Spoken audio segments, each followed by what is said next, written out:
Second book of Samuel, chapter 11. The following spring, the time of the year when kings usually go to war, David sent out Joab and his officers and the Israelite army. They defeated the Amorites and besieged the city of Rabbah, but David himself stayed in Jerusalem. One day, late in the afternoon, David got up from his nap and went on the palace roof. As he walked about there, he saw a woman there having a bath. She was beautiful, so he sent a messenger to find out who she was, and learnt that she was Bathsheba, the daughter of Elam, and the wife of Uriah of Hittite. David sent messengers to fetch her. They brought her to him, and he made love to her. She had just finished her monthly ritual of purification. Then she went back home. Afterwards, she discovered that she was pregnant and sent a message to David to tell him. David then sent a message to Joab, "Send me Uriah the Hittite." So Joab sent him to David. When Uriah arrived, David asked him if Joab and the troops were well and how the fighting was going. He said then to Uriah, "Go home and rest a while." Uriah left, and David sent a present to his home. But Uriah did not go home. Instead, he slept at the palace gate with the guards' kings.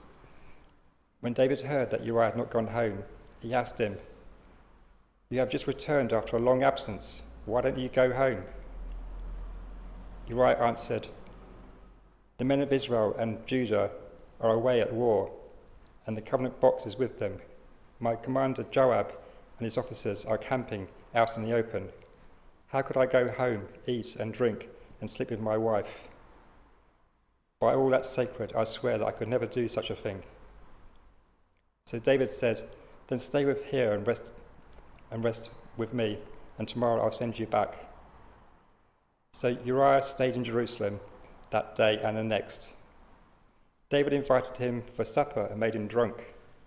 But again the next night Uriah did not go home. Instead, he slept in his blanket in the palace guard room. The next morning, David wrote a letter to Joab and sent it by Uriah. It wrote, "Put Uriah in the front line where the fighting is heaviest. Then retreat and let him be killed." So while Joab was besieging the city, he sent Uriah to a place where he knew the enemy was the strongest. The enemy troops came out of the city and fought Joab's forces. Some of David's officers were killed, and so was Uriah. Then Joab sent a report to David, telling him about the battle, and he instructed the messenger, "After you have told the king all about the battle, he may get angry and ask you, 'Why did you go so near the city wall to fight them? Didn't you realize that they would shoot arrows from the walls? Don't you remember how Abimelech, son of Gideon, was killed? It was at Thebes, where a woman threw a milestone down from the wall and killed him. Why then did you go so near to the wall?' If the king asks him this, tell him, 'Your officer Uriah was also killed.'" So the messenger went to David and told him what Jacob had commanded him to say. He said, "Our enemies were stronger, and they came out to the city to fight us in the open. We drove them back to the city gate. Then they shot arrows from us from the walls, and some of your majesty's officers were killed. Your officer Uriah was also killed." David said to the messenger, "Encourage Joab and tell him not to be upset, since you never know who could die in battle. Tell him to launch a stronger attack in the city and capture it." When Bathsheba heard that her husband had been killed, she mourned for him. When the time of mourning was over, David sent for her to come to the palace. She became his wife, and they bore a son. But the Lord was not pleased with what David had done.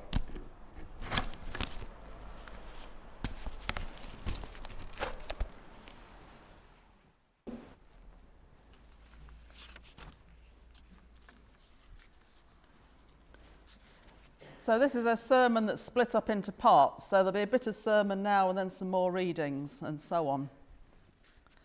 That's a convoluted story, isn't it, that we have just heard? It reads like an EastEnders script, don't you think? David, the David and Goliath hero. David, the great king, the psalmist. But he wasn't squeaky clean, was he, our David?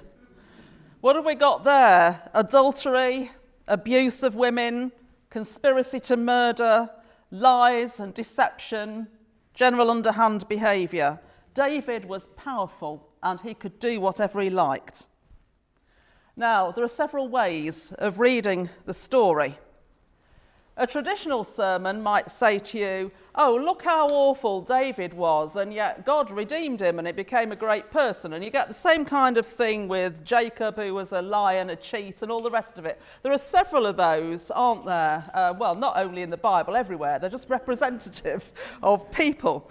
But I don't buy into these interpretations that exonerate these people for what they do. It's too easy to co-opt God onto the side of the rich and the powerful and forget those who come off worst. So in my mind, I want to ask about Bathsheba. How does she feel about all of this? Did she really want to end up stuck with David? You know, what was her take on everything that went on? And I want to ask about her husband, who presumably didn't know any of this that had gone on, but ended up being killed because of it. And I want to ask about the child that she had, who also ended up dead. If you read on in the story, the child dies fairly soon on, and the way that it's written, it seems to resolve the story as if, oh, the child's gone away, so we're all right now. But that doesn't satisfy me. It's a real-life story of abuse of power in which everything goes wrong for those who don't hold power. So the woman, the child, the foot soldier, all of those people are expendable in the pursuit of the powerful getting what he wants. And this is the story of humanity, isn't it? Or at least it's an important part of our story. Sex, money, power. EastEnders, right? Lots of it. All of those crimes, because they are crimes, they continue to be committed in our society today. And maybe that's why a lot of this is recorded, because we see in it things that we're confronted with every day. I want to think about a couple of commonplace types of crime that sort of come out of this kind of story. Nowadays, these things start online often rather than with somebody standing on a rooftop. But it's the same kind of psychology that gets you there. Have you heard of romance fraud? Yeah, some people say yes and some people say no. It's where somebody who is vulnerable, say somebody who has recently been widowed or divorced or is in a difficult relationship or something like that, that person is tricked into falling in love with somebody who is not really interested in them, but is only interested in their money. And what tends to happen is that the person who is looking for love will go onto a website or an app or whatever it is to try and find a partner, and what they will find is somebody who does not have their best interests at heart but basically wants their money. I'm going to just read you a little case study if I can still find it on my phone.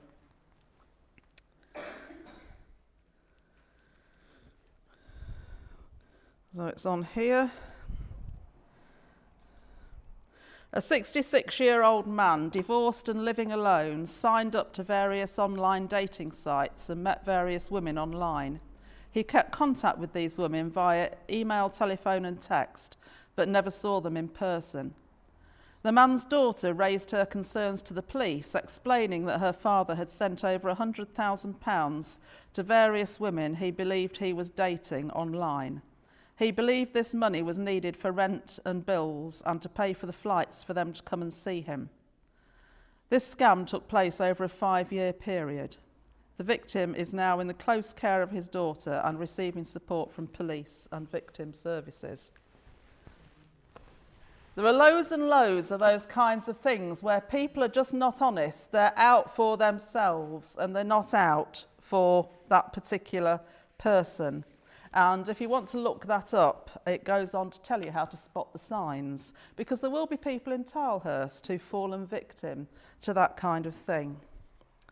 We're going to have a bit more in a minute about fraud and deception in biblical times and fraud and deception in our own time. But first, we're going to hear the story that goes with that, which is the story of Jesus cleansing the temple. And I believe that we're going to have it on YouTube. We may find Jesus' behaviour in this episode somewhat surprising. When there's somebody that you think of as gentle and peaceful and suddenly they get all worked up about something, it can be a bit unsettling, can't it? Why did Jesus behave as he did? It's caught the attention of many people over the years and has found its way into music and art. So the story goes that Jesus went into the temple and started raging around, driving out the merchants and the money changers, accusing them of running a den of thieves. He accused the temple authorities of thieving as well. Doves and pigeons were being sold to the poor at inflated prices because they couldn't afford greater sacrifices. Temple sacrifices were an important part of worship, so they'd basically got these poor people over a barrel. You pay your last pennies for this, or you're not acceptable to God. And there were the money changers who changed the money into temple currency so that people could buy the sacrificial animals. And this was pre-high street banks, so the wealthy were allowed to store their money in the temple and to use it to lend to poorer people who were in debt. So there was plenty of opportunity for exploitation and fraud on a huge scale. These things have been around for a very long time. These days, a lot of these kinds of scams are online. Just recently, a lot of people here, I believe, or some people here, got emails purporting to be from me asking you to buy vouchers for charity. And we issued a warning in church that this was not me. It was somebody pretending to be me in order to extort money from you. This kind of thing goes on all the time. I'm going to read you a case study from our safeguarding booklet, and this is about somebody called Desmond, and it asks people taking part in the training to imagine themselves in this situation. You have been giving Desmond, a neighbour, a lift to church most weeks for the past few years. One day, as you are driving Desmond home after church, he asks you if your electricity is still working. You query why he would ask this, and he explains that he's been dealing with a very nice woman from the electricity board who's told him there's a problem with the cables on your street. This problem can be sorted with the use of some expensive equipment which needs to be hired by the residents. David has already transferred the necessary £1,000 for his property, but has been made aware that some of his other neighbours wouldn't be able to afford it. He's been told they might be embarrassed to discuss it, so he was considering covering their costs too. He admits he's never met the nice woman from the electricity board, as she is only in touch via email. But he reassures you it's not a scam. He's a retired bank manager and he would know if there was something wrong.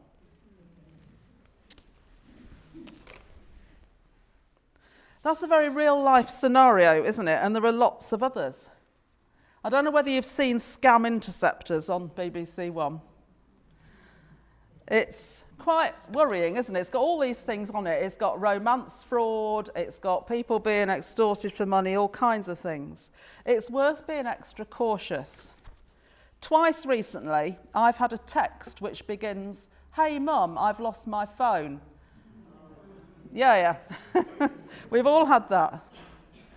We need to be wary okay? But trust is also important because we need to be able to trust some people, don't we? So we're going to have 3 Bible verses now about trust. So I think Lucy's going to come and read those.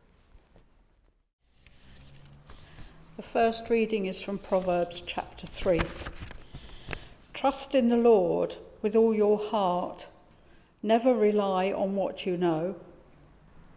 Remember the Lord in everything you do, and he will show you the right way. The second reading is from Psalm 37. Trust in the Lord and do good. Live in the land and be safe.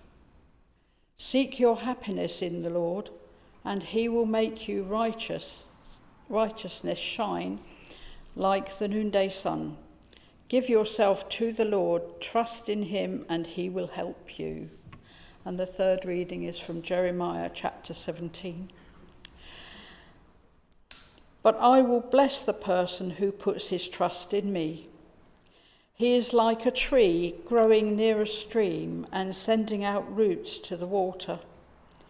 It is not afraid when hot weather comes, because its leaves stay green.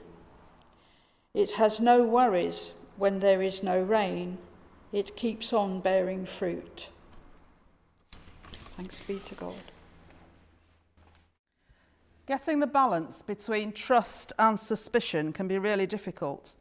We need to be able to trust each other, and we need to know who our friends are, and we need to be the kind of people who are trustworthy. We're going to sing, and then we're going to think about where the church fits into what I've been telling you about. So we're going to sing 489, All I Once Held Dear. The reason that I'm speaking to you about these things this morning is that I was asked to by members of this church because of the scam that was supposedly coming from me. It's quite common these days to target clergy emails and to send out things that people think are to do with charity. So the question now is, where does the church fit into the things that we're thinking about in a complex world of lies and deceit? Let's imagine first that you have been the victim of some kind of fraud. Maybe deception, violence, coercion, maybe romance fraud, maybe you bought one of the vouchers that the scam emails, which weren't from me, asked you to buy. How might you feel if that happened to you? I guess you might feel angry. You might feel that you want to do something about it. In one of my previous churches, a similar thing happened where a church member's email was hacked, and several of us got an email that was supposedly from her saying that she was stuck in Paris and needed help to get back. Yeah, but these people are clever because she was in Paris. We all knew she'd gone there. Yeah. One of our church stewards sent £900. Needless to say, we never saw that again. But not everyone just feels angry. Quite often people feel ashamed and stupid and they don't tell anybody what has happened. And so people suffer in silence. And I would ask you, if you did fall for the thing that you thought was from me, if you say so, perhaps we can help you to do something about it.